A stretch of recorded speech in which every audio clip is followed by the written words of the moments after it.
Urban landscapes are often described as concrete jungles. I don't think that's going to have changed in the hive cities of the 41st millennium. So with that in mind, we're going to be painting up some concrete ruins. Whenever we're starting a project like this, we can think about looking for real-world references, and a great way to do this is to hop onto any of the many different stock image sites and just have a search. So I'm going to go onto Getty Images and I'm going to type in concrete ruins rebar. This brings up loads of results and we can have a look through and just see what we're looking for. And I found this image, which I think gives a good example of what we want to try and achieve with the concrete ruins. So effectively, when we're looking at this, we can notice a few things about the concrete. First, is the flat faces of where the concrete was poured. They are flat, but they do have a rough texture to them still, so we want to keep that in mind. Second, where the concrete is really broken off, it has a jagged, rugged texture. So we want to make those parts where it is broken, we want to make sure it's not even, we want to make sure it's got lots of bumps and dents and things like that in there. And third, we've got this rusted up metal wire all over the place, and what this actually is called rebar.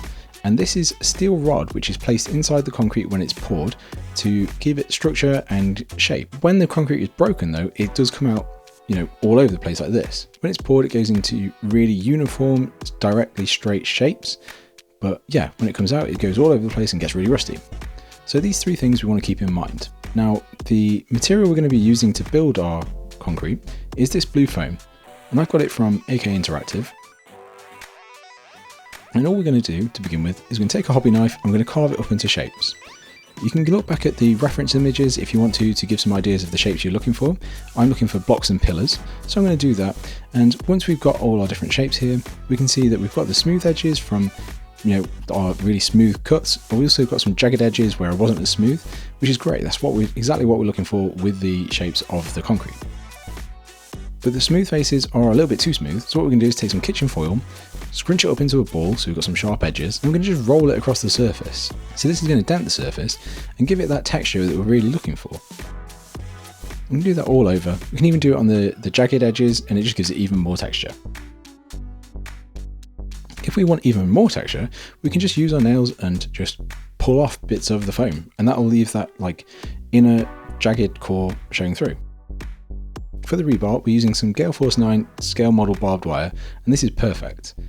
As I said, when the rebar is actually inside the concrete when it's been poured, we want to have it's coming out at uniform distances and in straight lines, but then as soon as it comes out of the concrete, it's going to be going all over the place, so make sure you do bend it when it comes out. If you've got some gaps inside the sides of the concrete, you can put a bit in there as if the concrete's broken away and is showing through. With all that done, we can glue it to our base, and I've primed it in black here. You can kind of see the look I'm going for. I want our concrete to have a bit of a mossy undertone, so I'm spraying it with a dark green. This one is the Vallejo Game Air dark green, and I'm just going to spray this all over. It's not that important, but it will show through, so we want to make sure that this undercolour gives us the vibe that we're looking for.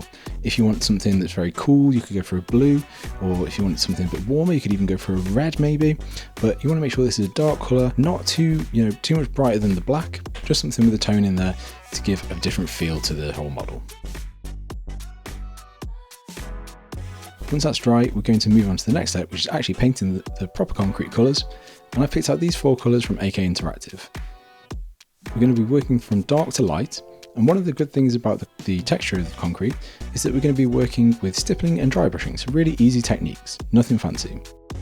I'm using an Artis Opus large Series D brush here, and all we're going to do is we're going to wet the brush using the dampening pad, so we stick the tail end of the brush into a pot of water and just put a couple of drops into the dampening pad, dip the tip of the brush into there and then brush that off onto the texture palette. And then once we've done that, we're going to add some paint to our palette and basically load up the brush by pulling some paint away from the blob and then patting it onto the texture palette to remove it to the point where each dab is only adding a small bit of paint to the palette. And then we move over to our model, and basically we're going to be using this over almost all of the rocks. We're only going to leave some of the dark green in the very recesses and shadow areas. And we want to work our way up through this quite slowly. We don't want to rush it, we don't want to have any big blobs of paint anywhere. We want to give it that textured feel by using the stippling technique, but slowly over the whole area. And with that done, you can sort of see what I'm talking about with having the green and the shadows. I have got a few bits here where some of the foam was pulled away, but we can cover that with some weathering later. After that, we're moving down to the medium plus sized Artis Opus Series D. And we're going to be using the grey-green colour from AK Interactive. And And you can see on the palette it's got a very different tone, it's a bit greener and it's lighter, and we're going to be doing the same thing. So we're going to be stippling again, but this time where we were stippling all over with the previous colour, we only really want to be focusing on any rocks that are facing the front and not the edges. So any faces which are pointing out to the sides, basically those are done now. So we're going to build up slowly and focus on those faces which are facing the front of the model and also facing the rear on the back of the model too. You can see once that's done, we can start to get a real idea of the highlights and shadows now, but we're going to move over to a proper highlight colour, which is Deck Tan. You can see on my palette this is much lighter now, and we're going to go quite light here and just really carefully dry brush now rather than stipple, and we're just going to try and hit any like edges which will be facing the light really. So we're going to be looking at the tops and any forward facing edges of the concrete. And finally, for the last step, we're going to use AK Ivory, and we're just going to hit the very, very lightest edges here.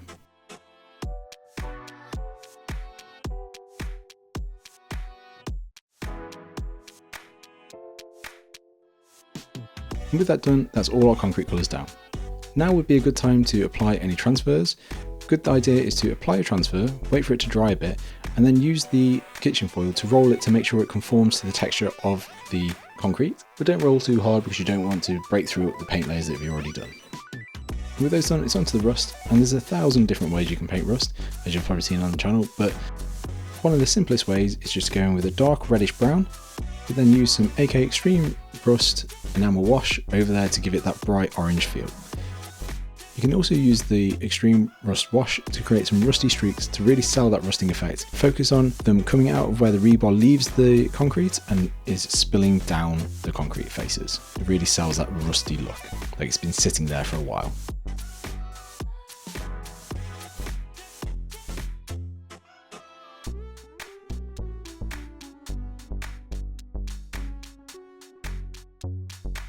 If you want to go for different rust techniques, you could use something like Dirty Down Rust if you just want to slap on one application, or you could really paint it yourself using oranges and browns and reds. That's the general overall feel of the concrete done.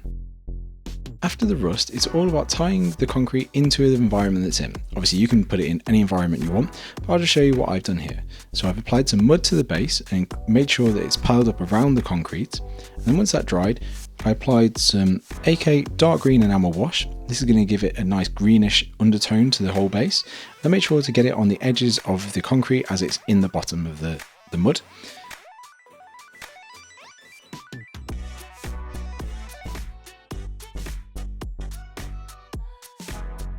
After that, we went in with the standard green enamel wash from AK again, and this time, instead of putting it towards the edges, I focus it just on the middle section of the model.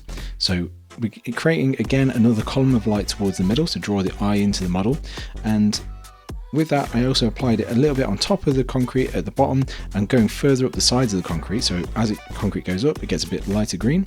And finally we used some AK moss deposits, which is a really bright greenish colour, and I only used this in very selective areas, just like on higher parts of the concrete and in the very centre in the front of the base. Once that all dried, I added some tufts, and here we are. I think this is a really effective recipe for creating like a ruined urban environment. I think you could also take these concrete blocks and put them into lots of different environments too. You could put them into like a dusty desert environment or some like old jungle based environment. There's all sorts of things you could do with them.